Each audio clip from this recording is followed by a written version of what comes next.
Three, two, one. Hey, everybody. Give me 1 second. Had to move our monitor here. Oh, shit. Welcome, Josie. My dog. My dog next to me here. You want to say anything? She's at a loss for words. Episode 35 of the podcast. I'm out here in disguise. I never wear fucking hats. I never wear hats, but today I'm in disguise. I don't know. I'm alone today. Truly alone. Well, of course I have the dog, but Carl's not here, my usual co-host. Colin's not here, my secondary co-host. No one's in the house right now. I'm completely alone. It's pretty nice. Not gonna lie.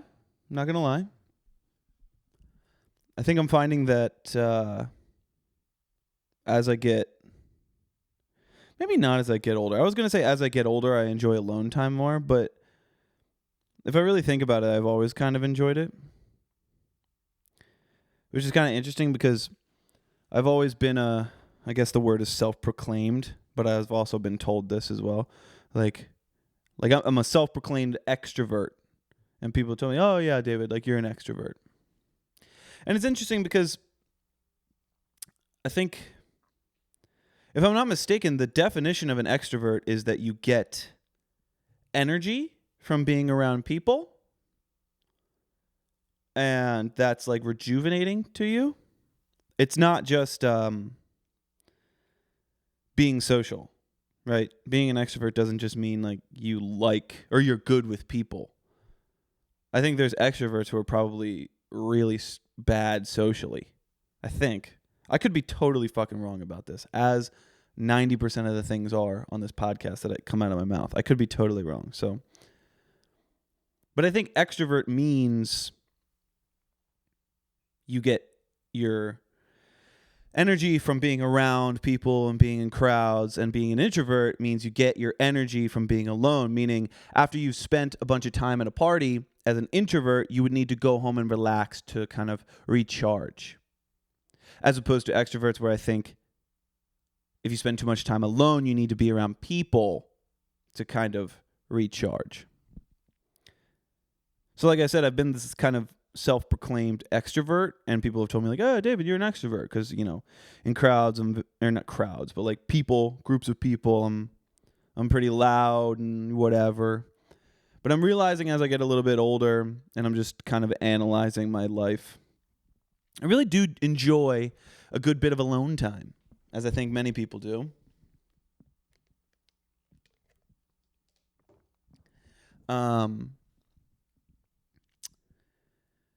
But I think I took the alone time. I think the reason I thought I was an extrovert was because I took the alone time that I had when I was younger for granted. Granted? It's not granite. Granted. I took it for granted. Fuck. I also took spell check for granted. I don't think you understand. Like, I mean, I know we've joked about it on the podcast, but like my handwriting and my spelling are at a fucking 4th grade level. In fourth grade, my teacher. Well, first off, I said this on the podcast before. When I was in like 1st grade or kindergarten or something, my handwriting was so bad that the teacher tried to make me write with my left hand, because like, he's got to be fucking left-handed. Like, there's no way this dog shit coming out of his fucking pencil. There's no way that this is the level of motor skills this kid has. But it was. My dexterity goes out the window when you put a fucking piece of graphite in my hand. But in 4th grade, my teacher, I was so bad at fucking spelling that my 4th grade teacher, Mr. Levy, gave up. I was so bad at spelling during the parent-teacher conference. My mom was like, hey, so like, what's wrong with this kid? Is he fucking dyslexic or what? Those were her exact words. Like, is he fucking dyslexic, dude? And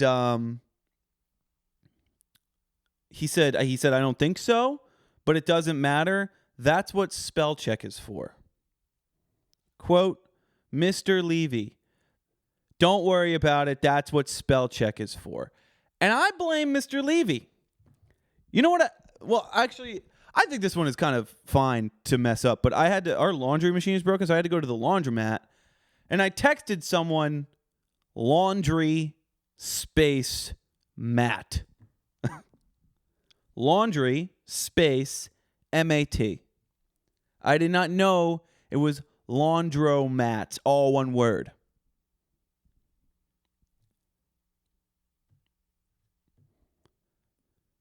There's at least one person who's listening who's like, oh shit, I never really thought about that. I hope so. I really hope I'm not the only one. What you looking at, Josie? She hunts squirrels all fucking day. That's all she does is look out the window and look at squirrels that she wants to murder. Extroversion. Being an extrovert. So I used to take for granted the time I had alone. I remember being a young lad, living at my parents' house. Maybe it was high school time. Maybe it was middle school time. It'd be like 2 a.m. I'd still be in the living room watching something like fucking 2.5 Men. Like, not really watching it. Just like straight vibing, eating cold pizza that we had earlier for dinner. You know, alone time. True alone time. Like,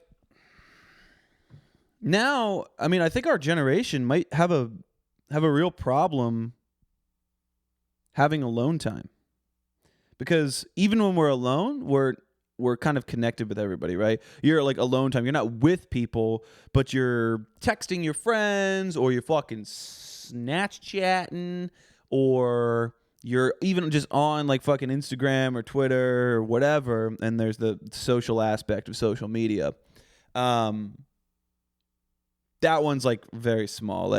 You're not, you're not thinking about, I guess you kind of are. Yeah, you know why? Because when you're fucking watching memes and you're by yourself and you're watching memes and you're just scrolling or whatever, you're sending them to people. You're like, oh, fucking Johnny would like that. Oh, Sarah likes monkeys. I'm going to send Sarah the monkey. Right? So it is social. So we're never like really alone. The only time you can be alone, oh God, this is like the best feeling in the fucking world. You have to wake up early. And it also depends where you live, because if you live in a place where the city around you or the town around you wakes up early, you have to wake up earlier than everybody else. Wake up at like 4:30. Wake up at 4:30, or go to bed at 4:30. Ooh. Anytime, because like 2 a.m., you feel it. Even if you're not with people or around people, you hear cars going. You know there's some fucking dude vomiting from outside a bar, right? You could just feel people around. But you got to be up at like 4:30 in the morning when everyone's going to bed or has gone to bed, and the early risers haven't gotten up yet, or they're just getting up and they haven't walked out of their house yet. Go take a walk at 4:30 in the morning. That's fucking alone time. That's peaceful as fuck. Why am I so vulgar when I'm talking about something so blissful and peaceful? I'm like, dude, you know what's fucking peaceful as shit, dog? Fucking listening to the goddamn Morning Doves, bro. Fucking shit fucking slaps. No, that's alone time. That's the kind of moment you could take a walk and you can just breathe. You hear the birds are just starting to wake up. The sun is still down over the horizon, but it's beginning to become light outside. The cars have stopped. Maybe there's one or two, but everybody who's awake at 4:30 in the morning is always, no one's mean at 4:30 in the morning. Everyone's nice. Because there's a reason you're up. Usually like getting up to go for a jog or some shit. Those people are always happy somehow, even though they're jogging, like the worst thing on the planet. I fucking hate jogging. They're either jogging or, You know what I'm saying. Find someone at 4:30 in the morning who's out on the street. They're going to smile and wave at you and say, "Good morning." Or, "Hey, how are you?"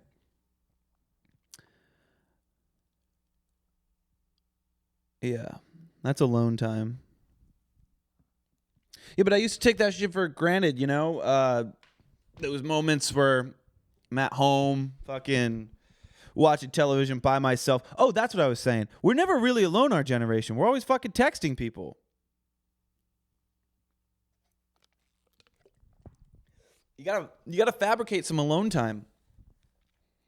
I wonder if that's gonna be a problem. Like, you know, when your phone's dead, even if you're not on your phone all the time, even if you're off your phone, I don't know, for me, I mean, obviously we're all addicted to our phones, but like, if my phone's dead or I don't have my phone on, I don't even have to be texting, but I just like to have my phone near me in case. Wow, that's true fucking addiction.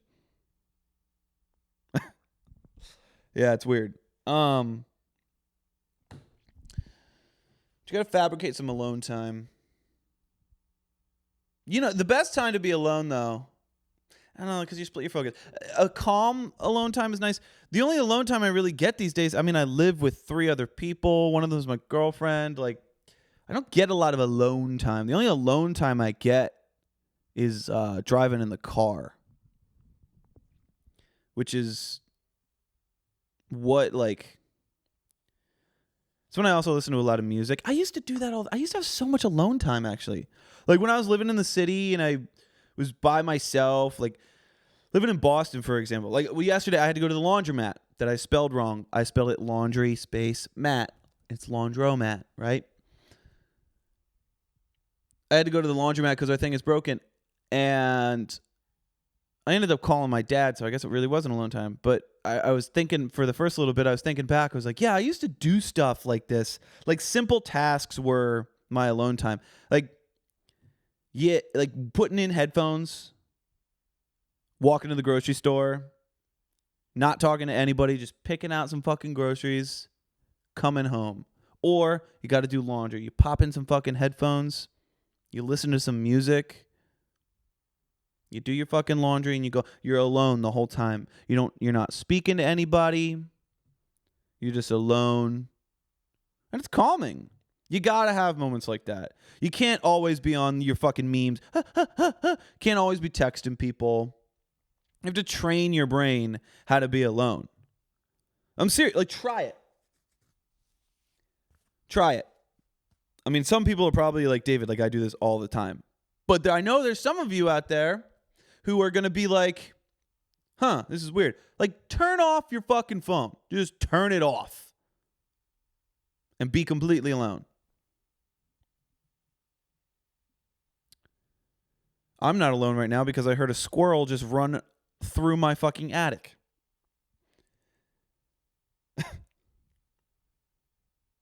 But yeah, try to train your brain to be alone. I think it's good for you. I think it's good to have a balance of alone and with people, alone and with people. Also, if you're alone all the time, though, and you're just on the internet, go fucking see some people. Listen to and then you know what else? Don't listen to a podcast, because that's fake. You're going to pretend that you're with those people. Don't listen to a podcast. Don't listen to a podcast. That's fake. That's because you're like kind of there with somebody. It's not that deep. It's not that deep, guys. But speaking of being alone, right? Carl, the guy who's usually here. You know what he fucking does? We'll be in the car. Don't ever do this. We'll be in the car. He will put on a podcast and then he'll talk to me. Let me say that again. We'll be in the car. He'll put on a podcast and then he'll talk to me in the passenger seat. That's crazy town. There's already at least 1, usually 2, sometimes 3 people talking to each other through the fucking phone and the podcast. Don't have a separate conversation with me. That's crazy. Maybe he can obviously do it. That makes my brain explode. That's crazy. I also don't like when people... Oh, God. This is I'm a big offender of this, but like,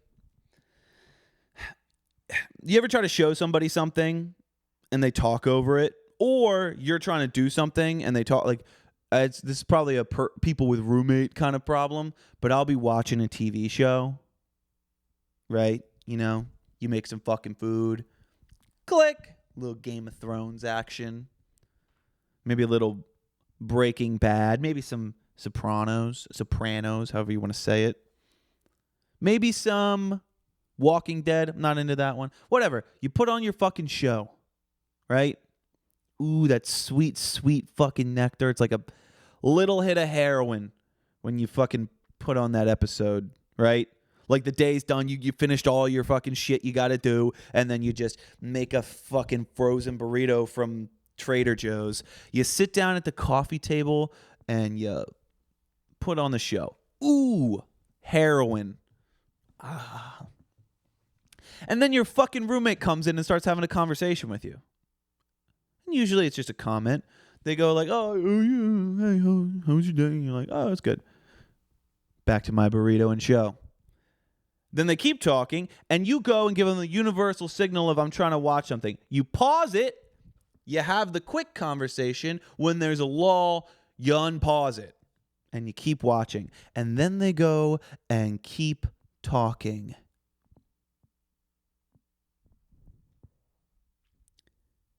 Watching a show while you're eating, and it's the end of the day, is like heroin. Having someone interrupt you is like...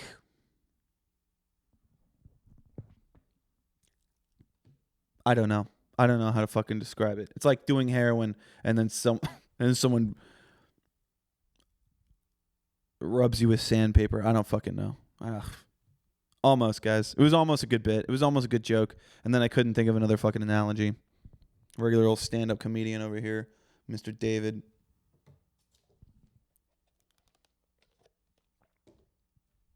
Yeah, but dude, Carl will put on a podcast. He would like to listen to this podcast called Are You Garbage? It's hilarious. There's at least 3 people on there. There's the 2 hosts and usually a comedian, and it's really funny. And I love to listen to podcasts. But when you put it on in a car and like I'm in the passenger seat and he's driving, or vice versa, for me it's like if we put on new music to listen to that we've never heard before, everyone in the car shut the fuck up. If we put on old music, we've heard it 1,000 times, some album you just know, feel free, talk. Go ahead, talk all you want. That's just, that can become background noise. I know what the song is. I know how it goes. Fine, talk. If we put on a podcast, I thought it was universally accepted that we were all just going to listen to that conversation instead of having our own. But then if you talk, or if you want to talk, pause the podcast. Whoo, that gives me so much weirdness.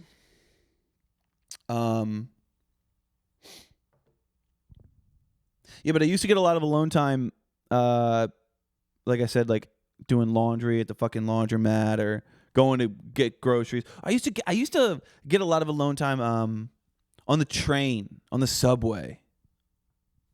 Yeah, because there you don't get cell service a lot of the time down in the subway. On the T up in Boston, or just the fucking train, as they call it in Philly. It's called the fucking train. They go, yeah, we'll just fucking take the fucking subway. We'll fucking take the fucking train. That's what they call it. And maybe in London, I think they call it the tube. In Philly, we call it the fucking subway. In LA, we call it the place you go to get fucking shanked. God. Yeah, I used to listen to a lot of music on the subway. I feel like I don't listen to a lot of music anymore, man. God. You know, we do music suggestions on here, but like, I used to listen to so much fucking music. Albums, front to back. Now I'm just like, ooh, this is a cool song. I feel like I've been fucking indoctrinated into the modern world. People talk about like, oh, we're in a singles era. And I was like, oh, that's not true. Me and all my friends, we always listen to albums. All I listen to is fucking songs now and playlists. Fuck. All right, put some album suggestions. Ooh, shit. Guys, fucking milestone. 2 things. One, you guys know my artist name, Sungrove, right? I haven't released anything in like 2-3 months, maybe even. Oh God, has it been 4 fucking months? I'm an idiot. Anyway, my monthly listeners dropped like crazy. I went from like 200 to like less than 100. I think I'm at like 60 right now. R.I.P. I don't want to get too wrapped up in the numbers race, but guys, big milestone. I finally have fans also like section in my Spotify. For those of you who like, what the fuck is that? Who gives a shit? It means that Spotify understands who I am as an artist. It means I have, although it might only be 50 or 60, it means I have 60, 50 or 60 people, legitimate fans who continuously listen to my music. So shout out to you guys. I fucking love you. Love you. The numbers thing is weird. It's too late in the episode. Is it too late in the episode to start that conversation? 45. We're at 20. Yeah, it's too late to start that conversation. That's a big one. That's a big one to unpack. 15, 20. We're at 20-ish minutes right now. We're at 20 minutes right now.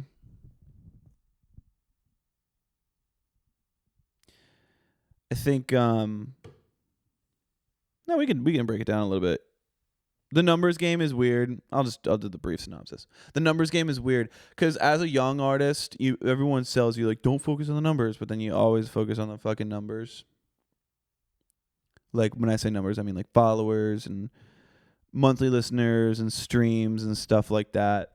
But more than that, I've been thinking about the numbers game when it comes to working. Because you're working on a craft, you're working on a project, you're working on a business, you're working on starting something, you're working on anything that you're doing.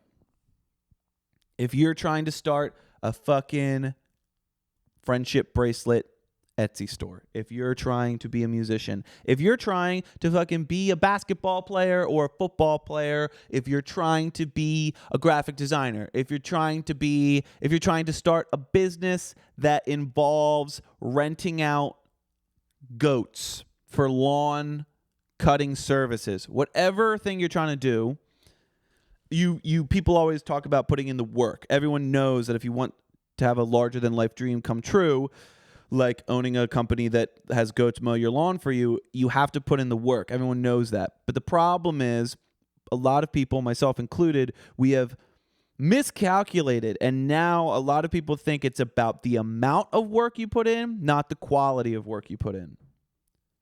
I do that all the time. I sit down to fucking record music.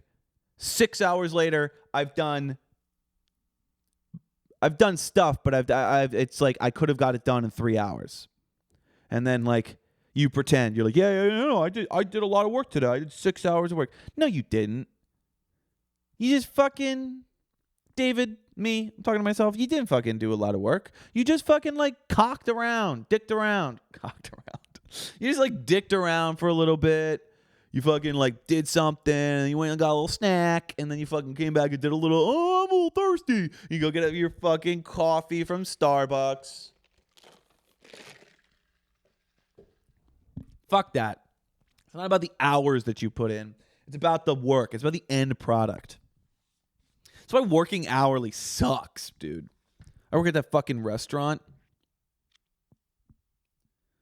David, do you want to stay an extra hour? You can make a little bit more money. Why? An extra hour? I've been here for fucking 5-6 hours. And they're like, okay, you can either go home now. It's a restaurant. You get cut kind of early. 5-6 hours. You can either go home now or we can push you. You can take your half-hour unpaid break and then you can get an extra hour. No, I don't want to fucking do that. I want to go home. And you're like, yo, yeah, it's extra money. It's extra money. Yeah, but it's like an extra hour that I'm just like, it's not, oh, David, we'll give you your hourly rate if you like finish this. Like, hey, David, this area of the restaurant is dirty. If you clean that, and no matter what time, we'll get you out of here and we'll give you an extra hour of pay. It's not that. It's, do you want to be here for an extra hour? It's like, no, I don't. Quality work over quantity of work, which is the same thing, the numbers game. Quality of listeners over the number of listeners. I am very proud of myself, whatever. Fuck you. I'm proud of myself. I don't give a shit. I'm proud of myself. I got my fans also like section, which means I'm doing something right. I only have 60 monthly listeners, but what that means is that those 60 monthly listeners are actual fans. So I'm fucking proud of myself. Quality over quantity. Josie, do you have anything to add? Do you want to go hunt squirrels? Sorry. Goodbye, everybody.